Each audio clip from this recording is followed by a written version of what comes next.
From Keene in the Shire, the Liberty Media capital of the world, this is Daryl W. Perry, host of FPP Radio News for Friday, August 10th, 2018. Silver is trading at $15.40 per ounce. Gold is valued at $1,214 per ounce. Zencash is trading at $21, and the average price of Bitcoin is $6,499.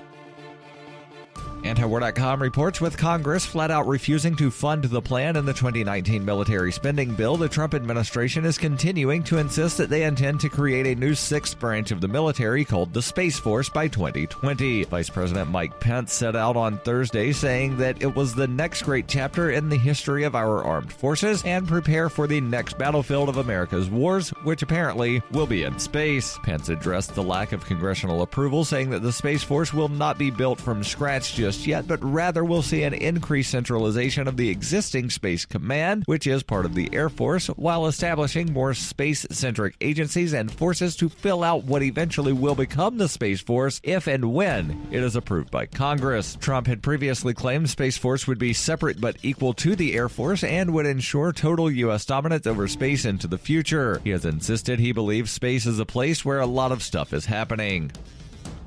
In 2115 New England, there are no borders, no states, and no regulations, yet never has a more peaceful and prosperous place existed. But Mr. Drake's security company has seen better days. Faced with the prospect of waning power, Mr. Drake intends to replace the anarchy of New England with a government. But at what cost? Will anybody care? And can anyone stop him? Anarchy in New England by Joe Jarvis is available from Amazon.com and all major bookstores.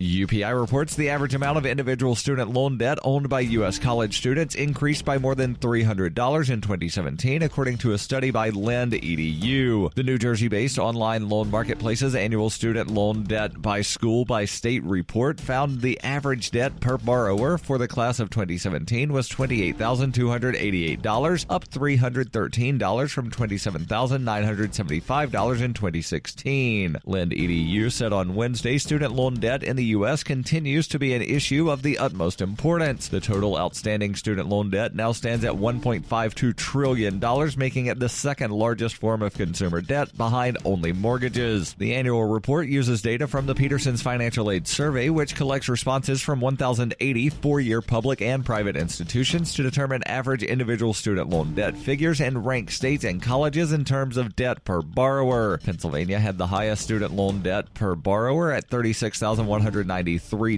up from 2016, when it was also the state where college graduates paid back the highest debt at $35,185. The state was home to 6 of the nation's top 10 public colleges with the highest average student debt.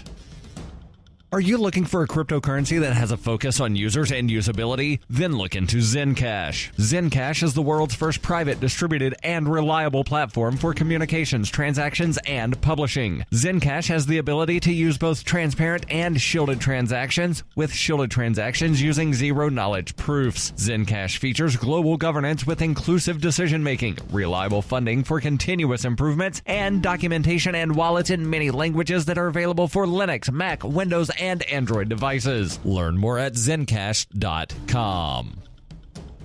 Reuters reports a federal judge on Thursday ordered an immigrant mother and daughter brought back to the United States after learning during a court hearing that the government had put them on a deportation flight to El Salvador. The pair were among 12 plaintiffs in a lawsuit brought by the American Civil Liberties Union challenging changes in asylum policies ordered by U.S. Attorney General Jeff Sessions. Washington, D.C. District Court Judge Emmett Sullivan was hearing a request to stay the plaintiffs' deportations when the ACLU learned that 2 of them were already on a flight to Central America. Upon hearing the news, Sullivan ordered their flight returned and suggested that Sessions could be held in contempt of court, according to the ACLU. An official from the Department of Homeland Security said in an email statement that the agency is complying with the court's order, and upon arrival in El Salvador, the plaintiffs did not disembark and are currently en route back to the United States. During the hearing, the judge ordered a temporary stay on deporting the 9 women and 3 children who filed the suit, according to the court filing. The lawsuit was filed on Tuesday in the District of Columbia by the ACLU. It challenges a recent tightening on standards for seeking U.S. asylum, which makes it far more difficult for those fleeing domestic or gang violence to win the right to remain in the United States.